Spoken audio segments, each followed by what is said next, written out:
Assalamualaikum warahmatullahi wabarakatuh. Ya, jumpa lagi di audiobook Islam. Malam ini kita sampai di pembahasan hikmah yang ketiga, kitab Al-Hikam karangan yang ditulis oleh Syekh Ibnu Athaillah As-Sakandari. Hikmah yang ketiga malam ini yaitu orang arif tidak mencampuri urusan Allah.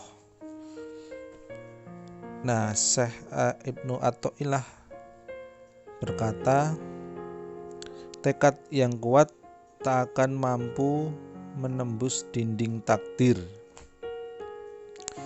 Nah, tekad adalah kekuatan jiwa yang bisa memengaruhi segala sesuatu. Orang-orang sufi menyebutnya dengan himmah. Tekad ini tak akan berpengaruh apa-apa kecuali dengan takdir dan ketentuan Allah Subhanahu wa taala. Hikmah di atas menguatkan hikmah sebelum dan sesudahnya.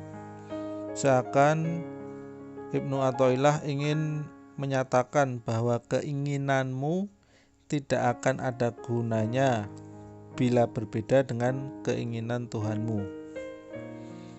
Jika tekad yang kuat saja tidak akan membuahkan hasil apa-apa kecuali dengan takdir dan izin Allah, apalagi tekad yang lemah, seperti halnya tekadmu wahai murid. Hikmah ini ditujukan untuk mendinginkan api ketamakan yang menyala-nyala di dalam hatimu, yang selalu yakin bahwa segala sesuatu itu bergantung pada usahamu sendiri dan pasti berhasil. Nah, di paragraf yang satu ini dapat kita simpulkan kalau sekuat apapun tekad kita, jika tidak ditakdirkan oleh Allah itu terjadi, maka itu tidak akan terjadi. Kun fayakun, jadilah maka itu akan saya jadikan. Kita lanjutkan. Seseorang ini ada secuil kata-kata dari Syekh Ibnu Athaillah, yaitu istirahatkan dirimu dari kesibukan mengurusi duniamu. Urusan yang telah diatur Allah tak perlu kau sibuk untuk ikut campur. Nah, ini penjelasannya. Seseorang kerap merencanakan berbagai hal bagi dirinya sesuatu keinginan nafsunya. Kemudian untuk menggapai rencana yang telah ditetapkannya itu, ia melakukan berbagai pekerjaan yang menyibukkan dirinya. Tentu saja hal ini akan membuatnya lelah, bahkan mungkin pula kecewa, terutama bila sebagian besar perkara yang telah direncanakannya itu tidak berhasil diwujudkan.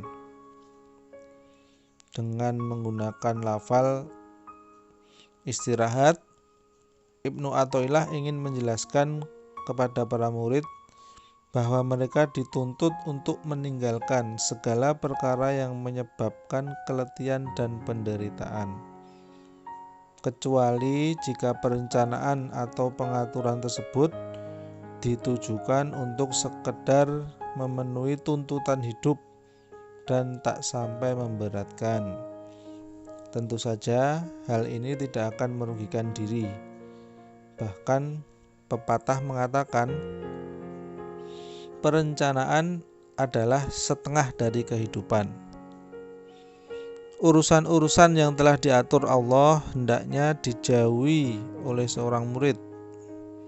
Ia tak perlu lagi sibuk mengurusi apa yang telah ditangani Allah, karena tindakan semacam itu termasuk sikap sok tahu dalam tanda kutip yang tak layak dilakukan oleh orang yang berakal. Lagi pula, tindakan itu bertentangan dengan prinsip rububiyah atau kepengaturan dan takdir Allah. Selain juga bisa melalaikan ibadah. Nah, hikmah di atas ditujukan sebagai peringatan bagi para murid, karena biasanya apabila seorang murid sedang menghadap Tuhannya dan sibuk dengan zikir-zikir dan ibadah-ibadahnya, seluruh sebab penghidupan duniawi akan terputus darinya. Saat itulah setan datang dan mulai membisikinya, mengiming-iminginya dengan berbagai hal yang sebagian besar tidak akan pernah terwujud. Bisikan setan itu kemudian akan membuat si murid lalai, bahkan meninggalkan kebiasaan zikir dan ibadah. Tips untuk menghindari hal itu ialah banyak berzikir dan riyadhah atau olah jiwa. Dengan zikir dan riyadhah, seorang murid akan dijauhi setan dan terhindar dari kesibukan menyusun rencana ini dan itu yang membuatnya letih. Jadi kita dengan berzikir dan riyadhah, mengolah jiwa dan pikiran, kita akan terhindar dari kesibukan yang sering kita rasakan, baik berpikir yang macam-macam saat kita melaksanakan ibadah, sholat maupun berdoa. Itu kadang kita kurang khusyuk karena di situ masih ada setan yang datang yang tentunya mengganggu kolbu kita supaya tidak khusyuk dan fokus pada Allah. Selanjutnya, Syekh Ibnu Athaillah berkata, kegigihanmu dalam mencari apa yang telah dijamin untukmu dan kekuranganmu dalam melaksanakan apa yang diminta darimu menjadi bukti butanya mata hatimu. Nah, di sini dijelaskan maksud dari apa yang telah dijamin ialah rezeki dan karunia Allah. Allah Subhanahu wa taala berfirman dalam Quran surat Al-Ankabut yang artinya, dan berapa banyak binatang yang tidak dapat membawa atau mengurus rezekinya sendiri, Allah lah yang memberi rezeki kepadanya dan kepadamu, dan Dia Maha mendengar dan Maha mengetahui.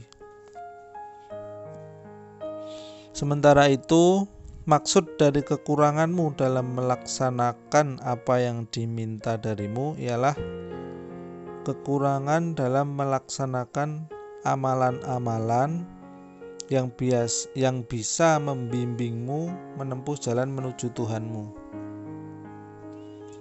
Contohnya seperti zikir, sholat, dan wirid. Allah berfirman dalam Quran surat Az-Zariyat yang artinya, dan aku tidak menciptakan jin dan manusia melainkan supaya mereka mengabdi kepadaku. Yang dituntut dari seorang murid ialah terus berusaha memberi makan ruh dengan zikir-zikir kepada Allah dan melakukan amalan-amalan yang mendekatkan diri kepadanya. bukan memberi makan yang lainnya, karena itu sudah menjadi wewenang Tuhannya. Nah, buta mata hati maknanya hati tidak lagi bisa melihat berbagai perkara maknawi sebagaimana mata dapat melihat perkara-perkara indrawi. Nah, di sini mata hati kita dibutakan dengan tidak bisa melihat perkara-perkara yang bersifat mendalam, yang sesuai dengan hati nurani kita. Karena sesungguhnya hati nurani kita adalah hati nurani yang bersih, putih, dan karunia dari Allah Subhanahu wa Ta'ala. Yang membuat hati nurani kita ternoda itu banyaknya kita melakukan perbuatan-perbuatan maksiat. Jadi semakin kita sering berbuat maksiat, nanti hati kita akan terdapat satu titik noda. Kalau terus kita melakukan maksiat, maka titik itu akan semakin banyak dan hati kita menjadi hijabnya semakin tebal. Nah, untuk mengurangi hijab tersebut, maka kita didorong dalam kitab ini untuk memperbanyak melakukan zikir dan wirid. Oke, kita lanjutkan. Dalam hikmah di atas, Ibnu Athaillah menggunakan lafal kegigihan untuk menyatakan bahwa mencari rezeki yang dilakukan sekadarnya dan tanpa kegigihan tidak dilarang bagi seorang murid, karena tidak menyebabkan buta mata hatinya.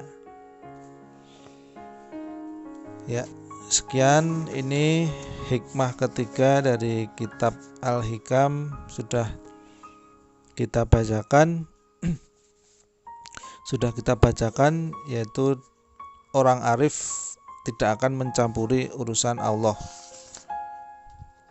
Semoga bermanfaat dan dapat dipetik isi makna hikmah ketiga ini.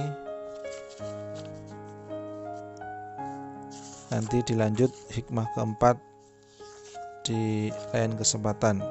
Assalamualaikum warahmatullahi wabarakatuh.